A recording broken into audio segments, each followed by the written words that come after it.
Okay, so in this video, we're going to review our 5 devices, and we're going to talk about the main operating concepts for each one.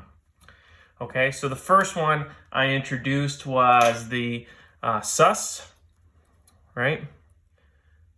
The SUS, or the silicone unilateral switch, also known as a Shockley diode. Okay, so the main idea behind how this guy works is that he needs to see a certain amount of potential in order to conduct. Again, we're treating them all as switches, right? The idea behind thyristors is that they're basically power switches. Okay, so just a basic, we're just treating them like this. So as far as what's going on inside each one of these, right, is they're obviously made up of silicone and diodes and other stuff, but the main idea of what's going on, it's either going to cutoff or saturation, okay? And that applies to every single one of these. So the Shockley, what it does essentially is once we provide it with enough forward, so again, I need enough positive, right? Anode, cathode, negative, right? Which would be VF. Once I have enough potential, forward voltage, we get it to a point, it's called the breaking or breakover voltage point, right? And whatever that potential is, then the device, for all intents and purposes, becomes short, okay? Before it was a short, it was just an open, it was in cutoff. So that's really all there is to the Shockley, is it just needs a certain amount of forward potential to turn on, okay? And that's the Shockley or the SUS. Now, the silicone controlled rectifier or SCR, right? It's exactly the same as the SUS. Okay, everything's the same with the added little bonus of this guy, the gate. Okay, now as far as how he operates, yes, he can operate like a unilateral switch, right? Where if we have enough forward voltage, he will short and allow current to go through like a switch. But we have the added bonus of a gate.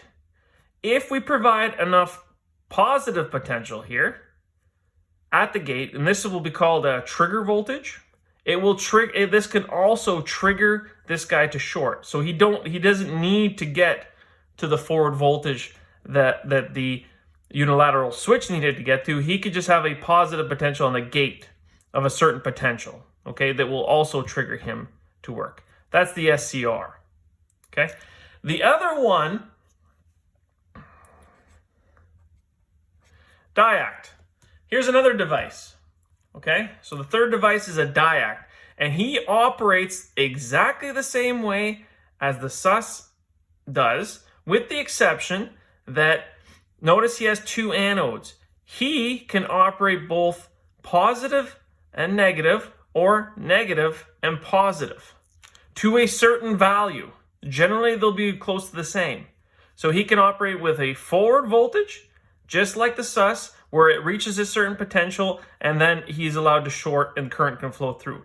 Or a reverse voltage, a reverse potential of a certain value, then current. So if current was going to flow in this, say if it was positive, current would flow in this direction, right, from negative to positive. And if it was negative this way, current would then just flow in this direction. Okay? So that's how so we got a device that can operate both directions now based on a certain amount of potential. The third device is exactly the same as the diact with the added gate. Okay? Now, in the slide, I go into detail with all these quadrants, right? In other words, this is labeled M2, M1. Okay? Now, for all intents and purposes, anytime N2 is positive, okay, the gate can be negative or positive, right? It will be a forward type voltage, okay? Forward type. In other words, he can be, as long as he's always positive, it'll be a forward type voltage. If he goes negative, it will be a reverse voltage because he operates exactly like the diact with the added gate feature. Okay, so now we have a device again. The current can be triggered both ways, and then we are activated with a reverse potential or a forward potential, and we also could trigger it with a positive and a negative potential on either side. Okay, so that's the triact. Now, the last device that we're going to talk about is the UJT.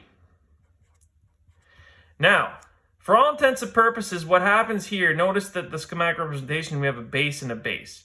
What we essentially have is a resistor and another resistor, and they tie in the middle to a diode. Okay? And this diode is exactly like it's indicated here. Right? And what this diode needs to see is a certain amount of potential from its emitter and its base 1, okay, for it to conduct. So generally we attach a potential across here called VBB, okay, and then we attach another potential around here. So once we get to a point, oops, so that should be a UJT, that's a J. So once we get a point where we have enough voltage here and exactly 0.7 across the diode, right? And that combined with whatever's sitting here, this is the, we call this VK, right? So the combination of the 0.7 and the, compared to, or basically this point, right? When I measure this point to this point, or this point here, VE, once it becomes more positive than VK by 0.7 volts, he turns on. Current is generated in this portion. We have full max current, or basically saturated, going this way, and then this resistance value decreases. Once this relationship no longer exists, VE no longer becomes more positive than VK by 0.7, then there's no current that goes through this portion, and he increases his resistance and basically cuts everything else off. Okay? So this is how he's used as a switch. And that's all our 5 devices.